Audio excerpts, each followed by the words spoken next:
Hello students, class 6 lesson 12 क्रिया। क्रिया है क्या, इसके विषय में हम लोग पढ़ेंगे। मतलब कि वाक्य में जिस शब्द से किसी कार्य के होने या करने की जानकारी हो उसे क्या कहते हैं, क्रिया कहते हैं। जैसे भौंकना क्या है, क्रिया है। टूट गई क्रिया है। खा रहा है क्रिया है, खाना भी क्रिया है। चुनना भी क्या है, क्रिया है। टूटना भी क्रिया है। ये सभी क्या है, क्रिया है। ठीक, इसके बाद देखेंगे क्रिया के बिना वाक्य क्या होता, पूरा नहीं होता है। क्रिया अगर ना हो तो जो वाक्य होते हैं पूरे नहीं होते, वो अपूर्ण ही रहते हैं। तो वाक्य के अंत में ये क्रिया जो है वो वाक्य के अंत में ही आती है।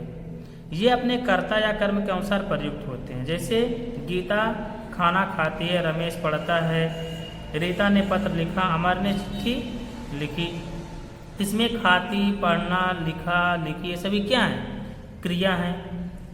इसके बाद देखेंगे क्रिया के भेद। क्रिया के भेद, क्रिया के दो भेद होते हैं। एक होता है कर्म के आधार पर, एक होता है सकर्मक और एक होता है अकर्मक। सकर्मक क्या होता है, जिन क्रियाओं का फल प्रभाव कर्म पर पड़ता है उसे सकर्मक क्रिया कहते हैं। और आप सभी को सकर्मक पहचानने के लिए ये भी ध्यान देना है, इसमें क्वेश्चन करेंगे। क्या क्या, क्यों, कैसे, सब क्वेश्चन करेंगे तो आपको आंसर मिलेगा। जैसे यामिनी पत्र लिखती है, आप लिखेंगे यामिनी क्या लिखती है, आया पत्र, तो क्या हो जाएगा, सकर्मक। अगर ये होता है यामिनी लिखती है तो क्वेश्चन करते हैं यामिनी क्या लिखती है, तो कुछ नहीं मिल रहा है, तो क्या हो जाएगा, अकर्मक हो जाएगा। रमेश आम खा रहा है, रमेश क्या खा रहा है, आंसर मिला आम, आम उसमें है, सकर्मक हो गया। अगर ये लिखा होता रमेश खा रहा है, क्वेश्चन करते रमेश क्या खा रहा है, कुछ नहीं मिल रहा है, तो क्या हो जाएगा, अकर्मक हो जाएगा। तो यह सभी को समझ में आ गए होंगे, अकर्मक और सकर्मक। और इसके बाद देखते हैं, ये तो सकर्मक का हुआ, अकर्मक का एग्जाम्पल देखते हैं। अकर्मक क्रिया, जिन क्रियाओं का प्रभाव कर्म पर नहीं कर्ता पर पड़ता, कर्म पर ना पड़कर कर्ता पर पड़ता हो उसे क्या कहते हैं, अकर्मक क्रिया कहते हैं। जैसे माधवी सो गई, माधुरी उड़ गई, दीपा हंस रही है। हिंदी क्रियाएं अकर्मक से सकर्मक बनती हैं। जैसे कहा गया वह जाग गया, पूछेंगे वह कौन जाग गया, कुछ नहीं है, तो क्या हो जाए, अकर्मक क्रिया हो जाए। उसने बड़े भाई को जगाया, उसने किसको जगाया, आंसर आया बड़े भाई को, तो क्या हो गया, सकर्मक हो जाएगा। फसल कट गई, इसे क्वेश्चन करेंगे फसल क्या कट गई, कुछ नहीं है, अकर्मक क्रिया।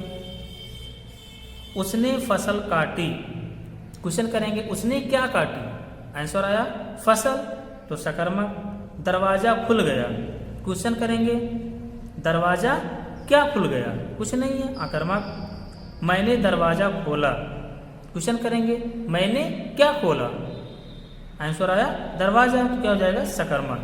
तो सकर्मक अकर्मक आप कैसे पहचानेंगे, आप सभी को अच्छे समझ में आ गए होंगे।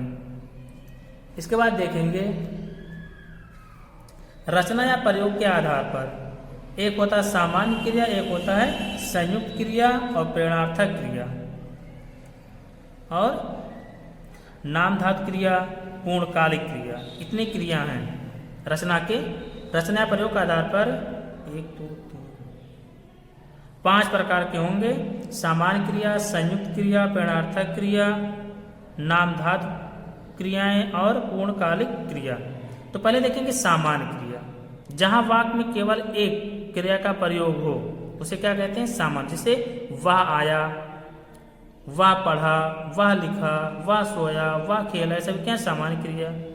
इसके बाद संयुक्त क्रिया देखेंगे, जिस क्रिया मुख्य क्रिया के साथ अन्य पद भी प्रयुक्त उसे संयुक्त क्रिया कहते हैं। जैसे राधिका सो रही थी, माधुरी किताब पढ़ चुकी, दिनेश स्कूल जा रहा होगा, तो जिसमें और जुड़ेंगे उसे क्या कहेंगे, संयुक्त क्रिया। जिस क्रिया में मुख्य क्रिया के साथ अन्य पद भी प्रयुक्त हों उसे कहेंगे संयुक्त क्रिया। इसके बाद है प्रेरणार्थक क्रिया, जब वाक्य में कर्ता स्वयं कार्य ना करके दूसरे को कार्य करने के लिए प्रेरित करता उसे प्रेरणार्थक क्रिया कहते हैं। अर्थात स्वयं अपने कार्य को ना करके किसी के दूसरे के द्वारा उस कार्य को पूरा कराना। कोई भी कार्य हो उस कार्य को खुद ना किया जाए, किसी दूसरे के द्वारा कार्य किया जाए, उसे क्या कहते हैं? प्रेरणार्थक क्रिया। जैसे दीपक मीरा से पत्र लिखवाता है, खुद वो पत्र नहीं लिख रहा है, मीरा के माध्यम से पत्र वो लिखवा रहा है। इसे क्या कहेंगे? प्रेरणार्थक क्रिया। अर्थात किसी को प्रेरित करके अपना कार्य दूसरे से पूर्ण करवा लेना, उसे कहते हैं प्रेरणार्थक क्रिया। जैसे भी कहा जाए कि मीना किताब पढ़वाती है, खुद नहीं पढ़ती, किसी और से पढ़वाती है।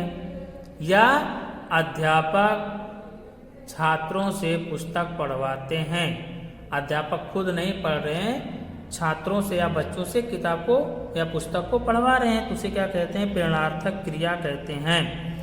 अगर एक लाइन में कहा जाए किसी कार्य को स्वयं ना करके किसी दूसरे के द्वारा उस कार्य को कराया जाए, उसे कहते हैं प्रेरणार्थक क्रिया। इसके बाद प्रेरणार्थक क्रिया के रूप, पहला है प्रथम प्रेरणार्थक या प्रत्यक्ष प्रेरणार्थक, दूसरा है द्वितीय प्रेरणार्थक या अप्रत्यक्ष प्रेरणार्थक। प्रत्यक्ष मतलब होता है जो सामने कार्य हो, और अप्रत्यक्ष मतलब होता है किसी के सामने वो कार्य ना हो, उसे कहते हैं अप्रत्यक्ष। जैसे प्रथम प्रेरणार्थक उठाना, तो अपने खुद जाके उसे जगा रहे हो, फिर कह रहा उठवाना, खुद कार्य ना करे किसी दूसरे द्वारा कराया जाए, उसे क्या कहते हैं? अप्रत्यक्ष कहते हैं। और उठाना, खुद जाके उसे उठा रहे हो, उसे क्या कहते हैं? प्रत्यक्ष कहते हैं। जैसे गिराना, खुद गिरा सकते हो किसी को, प्रत्यक्ष हो जाएगा। गिरवाना, किसी दूसरे के कहकर किसी को गिरा देना, तो अप्रत्यक्ष में चला जाएगा। ये आप सभी को समझ में आ गए होंगे। बाकी इधर ये सब जो दिए गए हैं इन सभी को अच्छे से आप लोग पढ़ लेना, ठीक है। एक बार इसको भी देख लें। जब क्रिया के मध्य आ हो तो आ तथा वा जोड़ते हैं। जब आरंभ में दीर्घ स्वर हो तो उसे ह्रस्व करके बड़ा या वा जोड़ते हैं। तो इन सभी को आप लोग अच्छे से पढ़ लेना। इसके बाद नाम धातु क्रियाएं, जो क्रियापद संज्ञा सर्वनाम विशेषण से बनते हैं उसे नाम धातु क्रियाएं कह देते हैं। माने क्रिया हो या संज्ञा हो या सर्वनाम हो या विशेषण से जो शब्द बने हों उसे कहते हैं नाम धातु क्रियाएं। जैसे बात क्या हो जाएगा? संज्ञा, तो बात से बना बतियाना, नाम धातु क्रियाएं हो जाएंगे। हाथ संज्ञा है, हाथ से हथियाना, नाम धातु क्रियाएं। उसके बाद सर्वनाम क्रियाएं देखेंगे, जैसे अपना का अपनाना। और विशेषण क्रियाएं जैसे दोहरा, दोहराना। दोहरा क्या है? विशेषण है। इसके बाद देखेंगे पूर्वकालिक क्रिया। पूर्वकालिक क्रिया उसे कहते हैं कोई कार्य आप करने जा रहे हैं उससे पहले कोई एक कार्य करें, उसे कहते हैं पूर्वकालिक क्रिया। माने जैसे मान लीजिए किसी को खाना खाना है, तो खाना खाने से पहले या भोजन करने से पहले वो क्या करेगा? पहले हाथ धुलेगा। जो हाथ धुलेगा एक क्रिया ये हो गया, और उसके बाद जो खाना खाएगा एक क्रिया वो हो गया। तो खाना जो मेन क्रिया है, आप हाथ किस लिए धुल रहे हैं? ताकि आप भोजन को अच्छी तरह से खा सकें, कीटाणु वायरस ये सभी जो हाथ में लगे हैं वो नष्ट हो जाएं, ताकि वो भोजन के माध्यम से आपके शरीर में प्रवेश ना कर पाएँ, इसलिए आप हाथ धुलते हैं। तो खाना खाने से पहले आप क्या करेंगे? हाथ धुलेंगे। जो हाथ धुल रहे उसको कहते हैं पूर्वकालिक क्रिया। जैसे है मुंह धोकर खाने, जैसे कहा है संजना हाथ मुंह धोकर खाने बैठ गई, पहले हाथ मुंह धुली उसके बाद खाने बैठी। दूसरा, हमें समझकर पढ़ना चाहिए, मतलब पढ़ना है लेकिन पहले समझ लें, एक क्रिया इधर कर लें उसके बाद जाके पढ़ें, उसी को कहते हैं पूर्वकालिक क्रिया। तो ये जो पढ़ाया गया आप सभी को अच्छे समझ में आ गए होंगे, और खुद एक बार प्रैक्टिस कीजिएगा, और अगर कुछ ना समझ में आए तो आप कॉल करके पूछ लीजिएगा। बाकी जो अभ्यास है ये आप सभी को कल मतलब दूसरे दिन कैसे फिलअप होगा वो समझा दिया जाएगा।